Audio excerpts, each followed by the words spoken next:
राम राम रटने से काम बन जाते हैं, राम राम रटने से काम बन जाते हैं, कृष्ण कृष्ण कहने से कष्ट कट जाते हैं, राम राम कहने से काम बन जाते हैं, कृष्ण कृष्ण कहने से कष्ट कट जाते हैं। किंतु फिर भी जो जीव राम राम कृष्ण कृष्ण हरि हरि नहीं कहता, तो सूरदास जी कहते हैं, जो पे जिए लज्जा नहीं कहाँ कहो सो बार, एक कहूँ अंकन हरि भजे रे सट सूर गंवार। सूरदास जी कहते हैं, हे गंवार, हे दुष्ट, तू अपने दिल में शर्म क्यों नहीं करता? तुझे 100 बार कहा फिर भी नहीं कहता। तूने एक बार भी भगवान का नाम नहीं लिया, भजन नहीं किया, तेरे जीवन का निस्तारा कैसे होगा? तुझे कष्ट कैसे कटेंगे? तेरा कैसे कल्याण होगा? राम राम कृष्ण कृष्ण हरि हरि क्यों जपना चाहिए? बिना जपे ये जीवन यदि बीत रहा है तो किस प्रकार का है? आइए पूज्य श्री कृष्ण भक्त कवि सूरदास जी के एक पद से जानने का प्रयास करते हैं। आपको और मुझे हरि नाम का जप करना क्यों आवश्यक है? क्यों प्रभु के नाम को, भगवान नाम को इस जिह्वा से पुकारना चाहिए? जय श्री हरि। पूज्य गुरुदेव के चरणों में बारंबार प्रणाम। सूरदास जी कहते हैं, भजनु बिनु कूकर सूकर जैसो, जैसे घर बिलाव के मूसा रहत विषय बस वैसो, बग बगली अर गीद गीदनी आए जन्म लियो तैसो, उन्हू के ग्रह सुत दारा है उन्हें भेद कहूँ कैसो, जीव मार के उदर भरत है तिनको लेखो ऐसो, सूरदास भगवंत भजन बिनु मनो ऊट वृष भैंसो, भजन बिनु कूकर सूकर जैसो। अरे बिना भजन इस मनुष्य शरीर को धारण करने का कोई प्रयोजन सिद्ध नहीं होता। सूरदास जी कहते हैं, भजन बिनु कूकर सूकर जैसो। भजन नहीं करता जो जीव, जो व्यक्ति मनुष्य तन पाकर भी राम राम कृष्ण कृष्ण हरि हरि की पुकार नहीं लगाता, प्रभु की लीलाओं का गान नहीं करता, प्रभु की लीलाओं को श्रवण नहीं करता, सूरदास जी कहते हैं, भजन के बिना वह मनुष्य भी कुत्ते के समान, सूअर के समान है। अरे वह जीवन पाकर भी, इस मनुज तन को पाकर भी इसके प्रयोजन को सिद्ध नहीं कर रहा है, उसको मनुष्य कहना बेकार है। जैसे घर बिलाव के मूसा रहत विषय बस वैसो, जैसे बिल्ली वाले घर में चूहा सदा मृत्यु का ग्रास बना रहता है। बिल्ली के घर में चूहा, सोचिए उसके प्राणों पर कैसा संकट होगा। वैसे ही जो मनुष्य राम राम कृष्ण कृष्ण हरि हरि की पुकार नहीं लेता, भगवान नाम को पुकारता नहीं, इस संसार सागर में विषय वासनाओं के वश हुआ, प्रत्येक पल वह काल के गाल में ही समाने को उद्धत है। सूरदास जी कहते हैं, बग बगुली और गीद गीदनी आए जन्म लियो तैसे, जैसे बगुले और बगुली ने, गिद्ध गीधनी ने जन्म लिया, वैसे ही जो मनुष्य हरि के नाम का सुमिरन नहीं करता, राम राम राम राम जपकर अपने जीवन को सार्थक नहीं बनाता, उसका जन्म लेना निरर्थक है।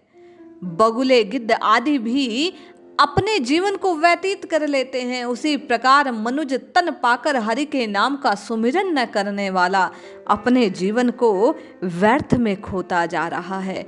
जीवन का वास्तविक लाभ, जीवन का वास्तविक प्रयोजन यही है कि ये चोला यदि मिला है तो आपको और मुझे अपना परमार्थ सिद्ध करना चाहिए। संत वाणी का भाव यही है, संकेत यही है कि इस जिह्वा से राम राम राम राम की पुकार लगाओ और अपने कल का सुधार कर लो, अपने उद्धार का, कल्याण का मार्ग प्रशस्त कर लो। वे कहते हैं, उन्हू के ग्रह सुत दारा है उन्हें भेद कहूँ कैसो। अरे पशु भी अपने यहाँ पुत्र अर्थात अपनी संतति को बढ़ाते हैं, उनके यहाँ भी घर पुत्र स्त्री आदि हैं, और यही तुम कर रहे हो, आए और अपने संसार की वृद्धि में लगे हुए हो, इन्हीं विषय वासनाओं के चक्कर में फंसे हुए हो, सांसारिक कर्मों को करने में लगे रहे हो। तो बताओ, उन गीध बगुले में, उन पशुओं में और हम में क्या भेद रह गया। यदि मनुज तन पाकर बुद्धि विवेक से आपने और मैंने काम नहीं लिया, अपने परमार्थ को सिद्ध करने को, अपने जीवन को सुधारने का यदि आपने और मैंने इस जिह्वा को उस प्रयोजन में लगाया नहीं, हरि नाम के रस में इसको भिगोया नहीं, तो मानो उन पशुओं के समान आप और मैं भी अपने जीवन को व्यर्थ खोते जा रहे हैं।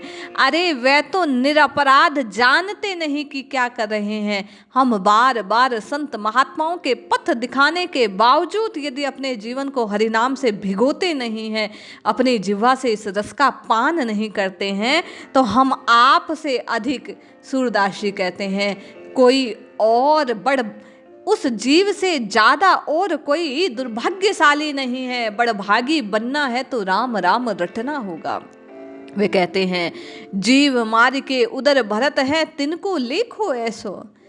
अरे वे तो जानते नहीं, इसलिए जीवों की हत्या करते हैं, अपने पेट को भरते हैं। उनकी गणना इसीलिए तो पशुओं में होती है, किंतु आज के मनुष्यों को देखिए, जीवों की हत्या करते हैं, मांसाहारी लोगों की ओर संकेत करते हुए, दूसरों के धन पर दृष्टि रखने वालों पर, दूसरों को जो लोग परेशान करते हैं, दूसरों को कष्ट पहुंचाने वालों की ओर दृष्टि करते हुए, संकेत करते हुए सूरदास जी कहते हैं, इन मनुष्यों को क्या कहोगे, जो केवल अपने उदर पूर्ति में लगे रहते हैं, जो अपने परमार्थ को सिद्ध करने के लिए कोई प्रयास नहीं करते, अरे भगवान का भजन नहीं करते। इनसे ज्यादा अपने आप को गिराने का कार्य और कोई नहीं कर सकता। सूरदास कहते हैं, सूरदास भगवंत भजन बिनु मनो ऊट वृष भैंसो। अरे बिना भगवान का भजन किए बिना मनुष्य ऊंट भेल भैंसे के समान ही तो है, खाता है, चरता है और जीवन को व्यतीत कर देता है। मनुष्य जन्म मिला है तो इसकी सार्थकता इसी में है। इस पद का मूल भाव यही है कि सूरदास जी आपको और मुझे बार बार ये संतवाणी चेतावनी दे रही है कि बड़ा सुअवसर हाथ लगा है, ये आपको और मुझे मौका मिला है, ये मनुज तन मिला है, इसका सदुपयोग करना चाहिए। जिह्वा से राम राम कृष्ण कृष्ण की पुकार लगानी चाहिए। अपने इष्ट के नाम को पुकार पुकार कर आर्त भाव से प्रभु को पुकारना चाहिए। अपने परमार्थ को सिद्ध करना चाहिए। अपनी लौकिक और पारलौकिक सभी जो परमार्थ को सिद्ध करने वाली है, जो परम लक्ष्य तक पहुंचाने वाली है, इस बात की पुष्टि करने वाली है कि आपका और मेरा कल्याण हो जाएगा। ये बात केवल यही है कि भजन भजन भजन, प्रभु को भजा जाए, प्रभु को पुकारा जाए, प्रभु के नाम की रटना लगाई जाए। यही एक बात आपके और मेरे जीवन का उद्धार करने वाली है। इसलिए आप और मैं सूरदास जी के कहे अनुसार इस मनुज तन मिलने की सार्थकता को समझें और प्रभु के नाम की पुकार लगाएं, भजन करें, प्रभु की लीलाओं का गान करें, प्रभु की लीलाओं का श्रवण करें, प्रभु के श्री विग्रह को निहारें, प्रभु के विग्रह का ध्यान करें और प्रभु के नाम को रटते रटते रटते रटते अपने इस मनुज तन पाने की सार्थकता को प्राप्त करें। अपने जन्म मरण के चक्र से छूटकर आप और मैं निश्चय ही अपने कल्याण को सुनिश्चित करें। तभी आपके और मेरे इस मनुज तन पाने का कोई लाभ होगा। इसलिए रटते रहिए, जपते रहिए, प्रभु को पुकारते रहिए। निश्चय ही इन संत वाणियों का श्रवण करते करते आपका और मेरा भी हृदय स्वच्छ हो जाएगा। आप और मैं भी विषय वासनाओं से दूर होकर वास्तविक अर्थ में प्रभु के नाम से प्रेम कर पाएंगे और अपने उद्धार का मार्ग देख पाएंगे। जपते रहिए, रटते रहिए, प्रभु को पुकारते रहिए, संत वाणी को श्रवण कीजिए, जगाने का स्वयं के हृदय को प्रयास कीजिए। निश्चय ही कल्याण होगा। जय श्री हरि, जय जय श्री सीताराम।